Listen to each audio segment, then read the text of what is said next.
Good morning. मैं उमा पांडे। जैसा कि आप देख रहे हैं मेरा YouTube channel sociological knowledge.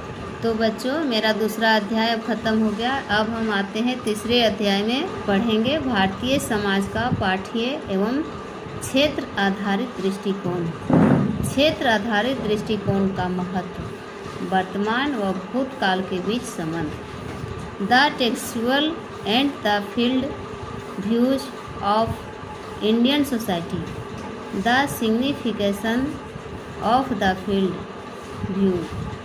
Interface between the past and the present period. तो बच्चों, आज हम पढ़ेंगे भारतीय समाज का पाठ्य या शास्त्रीय दृष्टिकोण।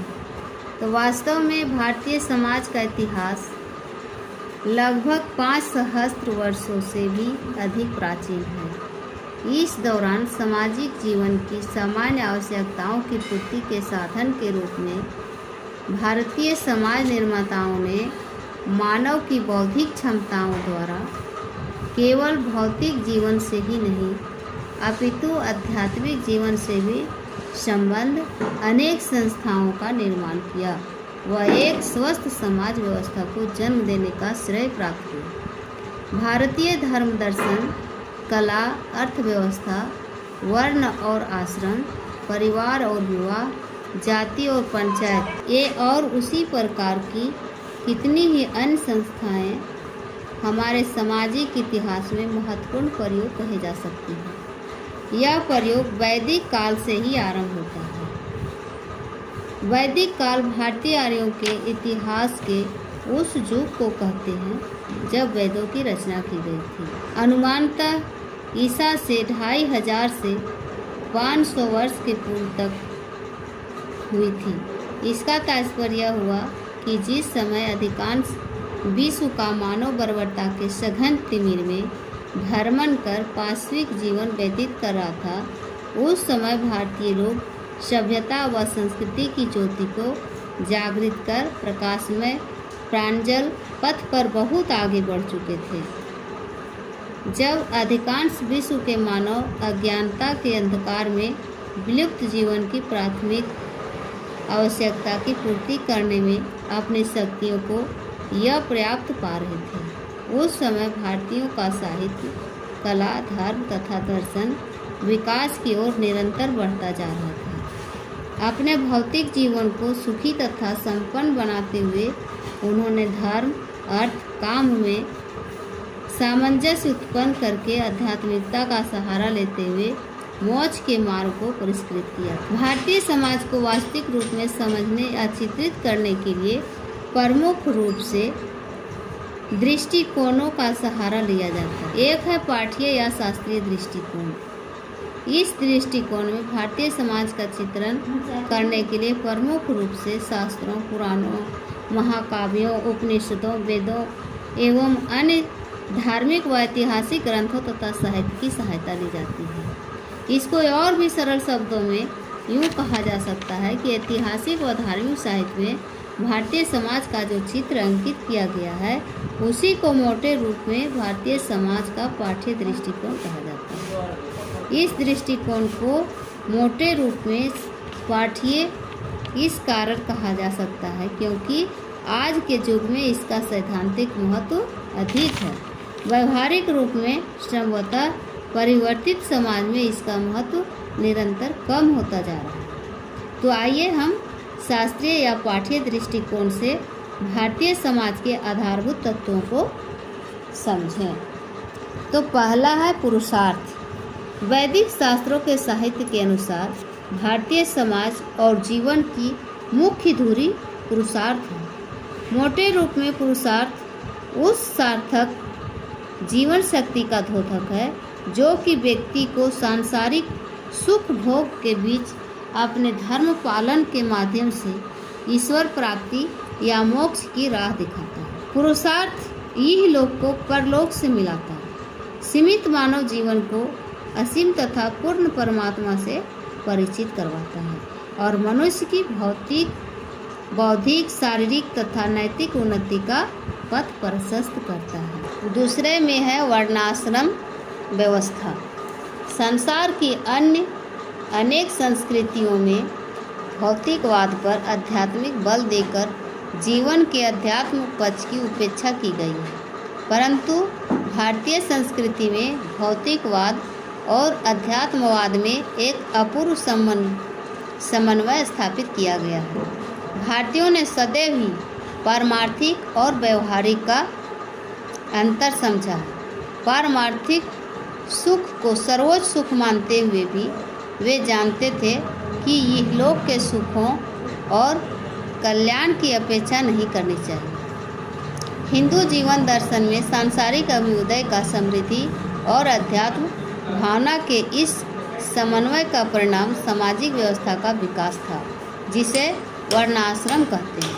यह वर्णाश्रम दो शब्द वर्ण तथा आश्रम से मिलकर बना है और इसमें से प्रत्येक शब्द हिंदू सामाजिक व्यवस्था के दो पक्षों का प्रतिनिधित्व करता है। वैदिक काल की सामाजिक व्यवस्था में वर्ण और आश्रम समाज रूपी भवन के दो सुदृढ़ आधार या स्तंभ थे, जिन पर आर्य लोगों का व्यक्तिगत तथा सामाजिक जीवन आधारित था। और भी स्पष्ट रूप से कहा जा सकता है कि इस देश के साक्षात्कृत धर्मा ऋषियों ने समष्टि और व्यष्टि के कल्याणार्थ वर्णाश्रम व्यवस्था को जन्म दिया था। वर्णाश्रम का तात्पर्य है वर्ण व्यवस्था एवं आश्रम व्यवस्था। इसे वर्ण आश्रम धर्म भी कहते हैं। तीसरे में है कर्म के सिद्धांत का दर्शन।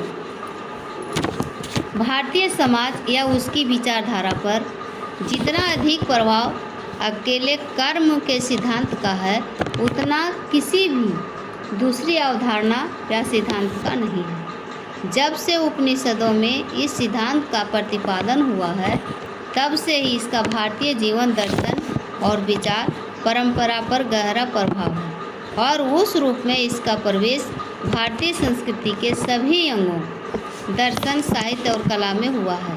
सभी वर्ग और सभी स्तर के भारतीय किसी न किसी रूप में कर्म के सिद्धांत को स्वीकार करते तथा उसे अपनाते हैं।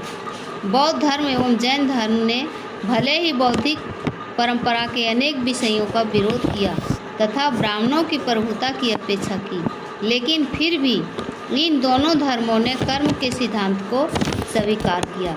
यह कर्म का ही सिद्धांत है जो तीन धर्मों हिंदू, बौद्ध तथा जैन धर्म को कुछ विषयों में विचारों की एकता प्रदान करता है। मोक्ष को अंतिम पुरुषार्थ अर्थात मानव जीवन का चरम ध्येय माना गया है। चौथे में है संस्कारों पर आधारित जीवन चक्र।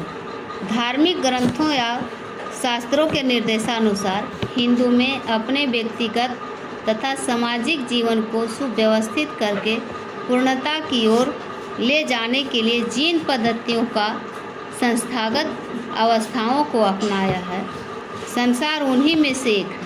यह तो सभी जानते हैं कि हिंदू के जीवन में धर्म का अत्यधिक महत्व होता है और धर्म का एक आवश्यक अंग है परिशुद्धता और पवित्रता। इसलिए हिंदू ने भी धार्मिक आधार पर व्यक्ति के जीवन को परिशुद्ध तथा पवित्र बनाने के उद्देश्य से ही संस्कारों को जन्म दिया है। दूसरे शब्दों में संस्कार धर्म पर आधारित वे पद्धतियां हैं जिनके द्वारा व्यक्ति के जीवन को परिशुद्ध व पवित्र बनाने का प्रयत्न किया जाता है, जिससे कि वह मुक्ति या मोक्ष की दिशा में अग्रसर हो सके। पांचवें में है जाति व्यवस्था। पाठ्य व शास्त्रीय दृष्टिकोण से भारतीय समाज की एक अन्य आधारभूत विशेषता जाति व्यवस्था है। भारतीय जाति व्यवस्था अपनी तरह ही एक विचित्र और रोचक संस्था है। धर्म की सीमा के बाहर हिंदुओं का जो कुछ भी अपनापन है, उसकी अनोखी अभिव्यक्ति यह जाति व्यवस्था है। वास्तव में यह संस्था हिंदू जीवन को दूसरों से इतना अलग कर देती है कि सैकड़ों भारतीय और विदेशी विद्वानों का ध्यान इस संस्था की ओर आकर्षित हुआ है। छठे में संयुक्त परिवार व्यवस्था। प्रोफेसर जादव राव जोशी ने लिखा है कि परंपरागत रूप में भारतीय समाज का ढांचा एक ऐसी सुदृढ़ आधारशिला पर खड़ा है जो अनंत काल से इतने बड़े देश में अव्यवस्थित इतनी बृहद जनसंख्या को शांति प्रदान करने का कारण बनी हुई है। संपूर्ण समाज एक विराट पुरुष है और हर व्यक्ति उसका एक अभिन्न अंग है। व्यक्ति शरीर के अंगों के समान समाज के कल्याण हेतु त्याग और सेवा की भावना से प्रेरित होकर काम करता है, अधिकार की भावना से प्रेरित होकर नहीं। इस भव्य कल्पना को साकार करने की सर्वप्रथम सीढ़ी संयुक्त परिवार। 7वें में है विवाह संस्था एक धार्मिक संस्कार के रूप में। तो पाठ्य अथवा शास्त्रीय दृष्टिकोण से भारतीय समाज की एक और उल्लेखनीय विशेषता यह है कि यहाँ विवाह को एक धार्मिक संस्कार की मान्यता प्रदान की गई है। वास्तव में भारतीय समाज में वैदिक युग से ही विवाह एक धार्मिक क्रिया के रूप में माना जाता है। वास्तव में परिवार बसाने के लिए 2 या अधिक स्त्री पुरुषों में आवश्यक संबंध सम्मिलित है। वास्तव में परिवार बसाने के लिए 2 या अधिक स्त्री पुरुषों में आवश्यक संबंध, जिसमें यौन संबंध भी सम्मिलित है, स्थापित करने और उसे स्थिर रखने की कोई न कोई संस्थात्मक व्यवस्था प्रत्येक समाज में पाई जाती है, जिसे विवाह कहते हैं।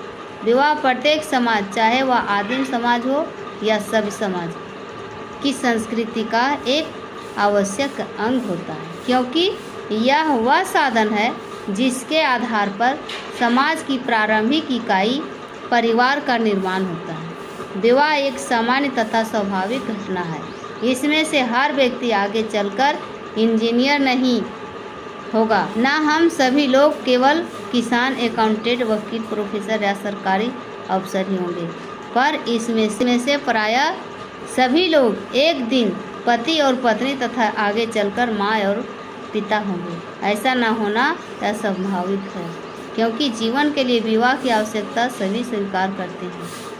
किसी विद्वान ने सच ही कहा है कि जीवन के लिए विवाह लड़कियों के हाथ में रिस्टवॉच की तरह शोभा के लिए नहीं, बल्कि डॉक्टर के हाथ में ओले की तरह आवश्यक है। शायद इसलिए विवाह अंडमान प्रायद्वीप या ऑस्ट्रेलिया की जनजातियों में जितना लोकप्रिय है, उतना ही न्यूयॉर्क निवासियों में भी। 8वां में है जीवन का आधार धर्म के रूप में। डॉक्टर राधा कृष्णन ने धर्म की व्याख्या करते हुए लिखा है, यह धृ धातु धारण करना से बना है। यही वह मानदंड है जो विश्व को धारण करता है। किसी भी व्यक्ति का वह मूल तत्व है जिसके कारण वह वस्तु है।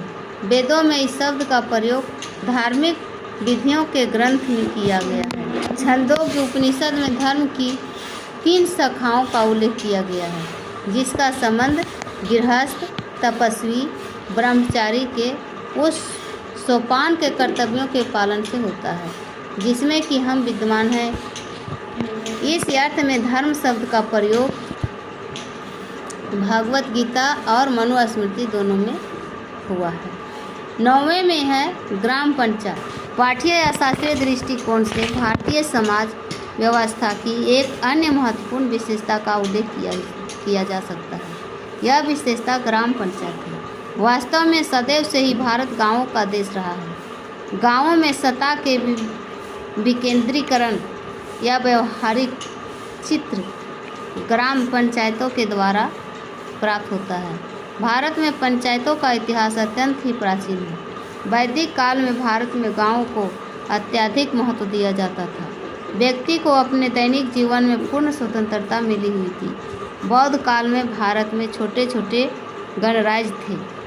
मुस्लिम काल में भी भारत में पंचायतों का महत्व था और वे कर वसूलने का कार्य करती थी। यानी इन सभी विवेचनों से यह स्पष्ट होता है कि पाठ्य या शास्त्रीय दृष्टिकोण से भारतीय समाज की कुछ अपनी अनोखी पारंपरिक या दार्शनिक विशेषताएं हैं। संभवतः इसी कारण संपूर्ण विश्व में भारत का अपना एक विशिष्ट सांस्कृतिक स्थान है। जैसा कि डॉक्टर अग्रवाल ने भारत और भारतीयों की इन्हीं विशेषताओं को अपने शब्दों में इस प्रकार लिखा है, वह उदार मन, सहिष्णु, नूतन भावों का जागरूकता से स्वागत करने वाला है।